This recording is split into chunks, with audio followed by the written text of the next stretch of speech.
حکیم الامت مفکر پاکستان علامہ محمد اقبال کا 146واں یوم ولادت آج عقیدت و احترام سے منایا جا رہا ہے۔ شاعر مشرق کے یوم پیدائش پر ملک بھر میں عام تعطیل۔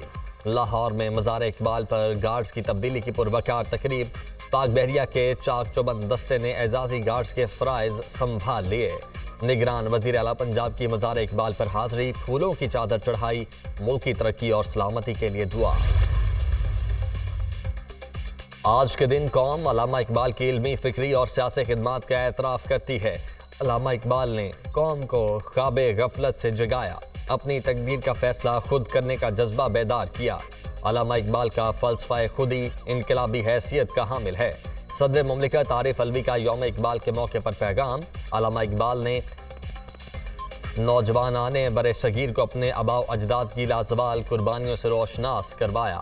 شاعر مشرق نے اسلام اور ہمارے اسلاف کی جدت پسندی کو اجاگر کیا۔ نگران وزیر اعظم انوار الحق کاکڑ کا اقبال کے تصور پاکستان کے حصول کے لیے دن رات محنت کرنے کے عزم کا اظہار۔ نگران وفاقی وزیر اطلاعات کا بھی علامہ محمد اقبال کو خراج عقیدت۔ علامہ اقبال کا فلسفہ اور فکر پوری انسانیت کے لیے مشعل ہے۔ پاک فضائیہ کا یوم اقبال پر شاعر مشرق کو خراج عقیدت۔ پاک بحریہ کا ہر شاہین مادر وطن کی حفاظت کے لیے ہمہ وقت تیار، ضرورت پڑنے پر کسی بھی قربانی سے گریز نہیں کرے گا۔ دستاویزی فلم میں عہد کی تجدید۔ نہتے فلسطینیوں پر اسرائیلی جارحیت جاری، حملوں سے عبادت گاہیں اور مساجد بھی محفوظ نہ رہ سکیں۔ خان یونس میں اسرائیلی بمباری سے 2 مساجد شہید۔ جبالیہ، نصیرات اور شاطئی کیمپوں میں رہائشی عمارتوں کو بھی نشانہ بنایا۔ اسرائیلی طیاروں کا طبی سامان کے قافلے پر بھی حملہ۔ صہیونی حملوں میں مزید 306 فلسطینی شہید، 78 خواتین اور 139 بچے شامل۔ مجموعی طور پر شہید فلسطینیوں کی تعداد 10,500 سے بڑھ گئی۔ شہداء میں 4,880 بچے اور 2,800 سے زائد خواتین شامل۔ 32,000 سے زائد زخمی، 15 لاکھ شہری بے گھر۔ القسام بریگیڈ کی اسرائیلی فوج پر حملوں کی نئی ویڈیو جاری۔ غزہ میں داخل ہونے والی صہیونی فوج کو حماس کے عسکری ونگ القسام بریگیڈ کی جانب سے سخت مزاحمت کا سامنا۔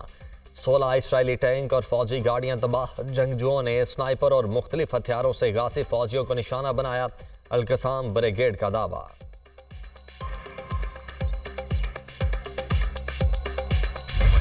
غزہ میں 33 روز سے جاری اسرائیلی جارحیت کے بعد 3 روز کی جنگ بندی کا امکان۔ 12 یرغمالیوں کی رہائی کے بدلے مذاکرات۔ یرغمالیوں میں 6 امریکی شہری بھی شامل۔ 3 روزہ جنگ بندی کا مقصد غزہ میں امداد پہنچانا ہے۔ ترجمان حماس کا بیان۔ حماس اسرائیل میں جنگ بندی کے لیے قطر ثالثی کی کوشش کر رہا ہے۔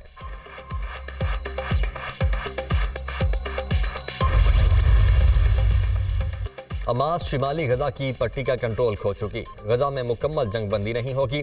شہریوں کو جنوب کی طرف جانے کی اجازت کے لیے مخصوص اوقات میں انسانی بنیادوں پر جنگ بندی ہوگی۔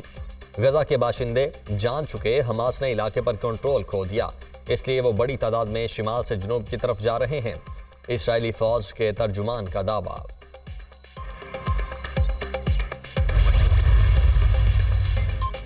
غزہ میں انسانی بنیادوں پر جنگ بندی گھنٹوں یا کئی روز جاری رہ سکتی ہے۔ امریکی انتظامیہ کے پاس تنازع کے خاتمے کے بعد غزہ کے مستقبل کا کوئی حتمی حل نہیں۔ ہماری توجہ غزہ سے تمام یرغمالیوں بالخصوص امریکیوں کو نکالنے پر ہے۔ جنگ ختم ہونے کے بعد بھی اسرائیلی فوج کا ایک حصہ غزہ میں رہے گا، وائٹ ہاؤس کا اعلان۔ غزہ میں 3 دن تک لڑائی روکنے سے یرغمالیوں کو آزاد کروانے میں مدد مل سکتی ہے، بائیڈن کا نیتن یاہو کو پیغام۔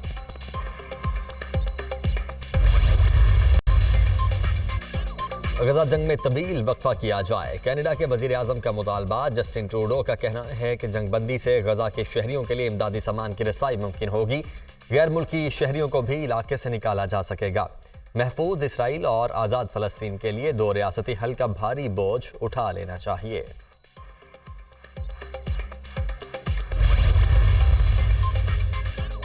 شام میں ایران سے منسلک فوجی تنصیب پر امریکی حملے، 9 افراد ہلاک۔ بمباری 2 F-15 لڑاکا طیاروں کے ذریعے کی گئی کارروائی عراق اور شام میں امریکی فوج کو نشانہ بنانے کا جواب ہے۔ امریکی وزیر دفاع لائیڈ آسٹن کا بیان۔ تباہ کی گئی فوجی تنصیب کو ایرانی پاسداران انقلاب اور اس سے وابستہ گروپ استعمال کر رہے تھے، پینٹاگون کا دعویٰ۔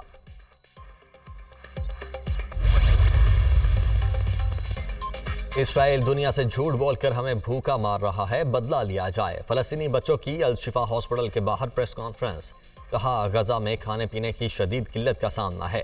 پوری دنیا کے سامنے اسرائیل بمباری کر رہا ہے اور نسل کشی پر تلا ہوا ہے۔ ہمیں زندگی، تعلیم، علاج اور کھانا فراہم کیا جائے۔ یہ زندگی نہیں، کہاں جائیں؟ کم سن فلسطینی بچے کی فریاد۔ اقوام متحدہ کے سیکرٹری جنرل نے اسرائیلی حملوں کو بڑی غلطی قرار دے دیا۔ اینٹونیو گوتیرس کا کہنا ہے کہ غزہ پر حملوں میں بڑی تعداد میں عام شہری نشانہ بن رہے ہیں۔ اموات سے لگتا ہے اسرائیل کے فوجی آپریشن میں کوئی چیز واضح طور پر غلط ہے۔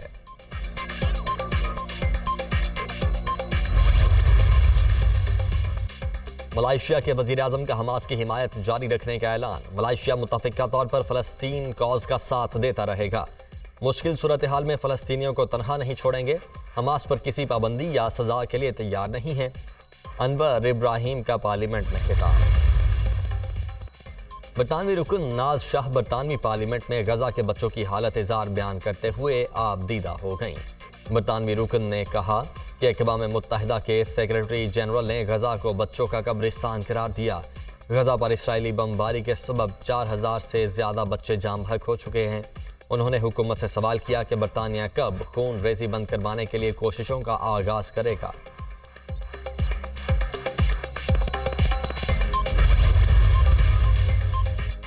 جاپان کے دارالحکومت ٹوکیو میں G7 کے رکن ممالک کے وزرائے خارجہ کا اجلاس۔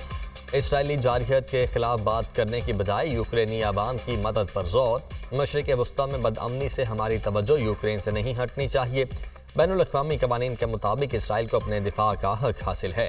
اجلاس کے رکن ممالک کی غزہ میں انسانی ہمدردی کی بنیاد پر جنگ میں وقفے کی اپیل۔ رکن ممالک میں امریکہ، برطانیہ، کینیڈا، فرانس، جرمنی، اٹلی اور جاپان شامل۔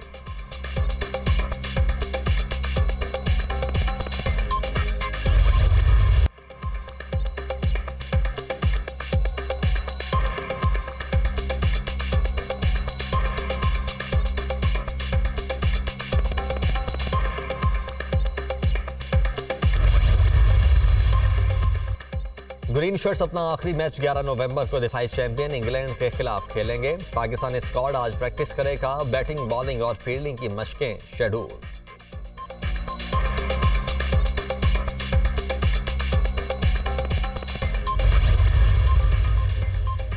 کرکٹ ورلڈ کپ میں فائنل 4 تک رسائی کی جنگ کے لیے پاکستان سری لنکا کی جیت کا منتظر۔ انگلینڈ سے فیصلہ کن مقابلے سے قبل شائقین کی سری لنکا اور نیوزی لینڈ میچ پر نظریں۔ بنگلور میں آج بھی بادل برسنے کا امکان۔ بارش کے باعث مقابلہ برابر رہا تو پاکستان کو انگلینڈ سے جیتنا ہوگا۔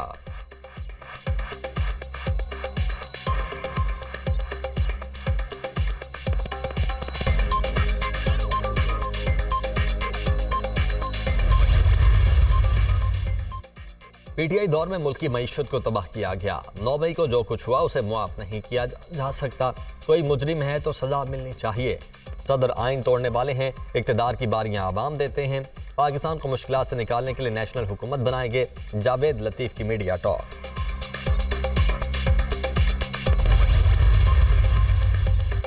آئی ایم ایف نے قرض کے کوٹے سے متعلق اصلاحات تجویز کر دیں۔ حتمی منظوری 15 دسمبر کو آئی ایم ایف کا بورڈ آف گورنرز دے گا۔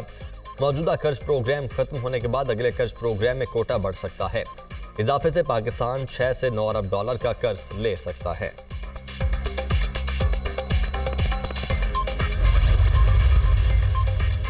نگران وفاقی وزیر تجارت گوہر اعجاز کے پہلے 3 ماہ میں معیشت کی بحالی کا سفر شروع۔ برآمدات میں 13.5% اضافہ، درآمدات اور تجارتی خسارے میں خاطر خواہ کمی۔ زراعت اور خوراک کے شعبے میں 73% بہتری۔ اکتوبر میں برآمدات میں 13.5% اضافہ۔ برآمدات کا حجم 9 ارب 60 کروڑ ڈالر سے بڑھ گیا۔ درآمدات میں 18.5% کمی۔ تجارتی خسارہ 34% کم ہوا۔ گوہر اعجاز۔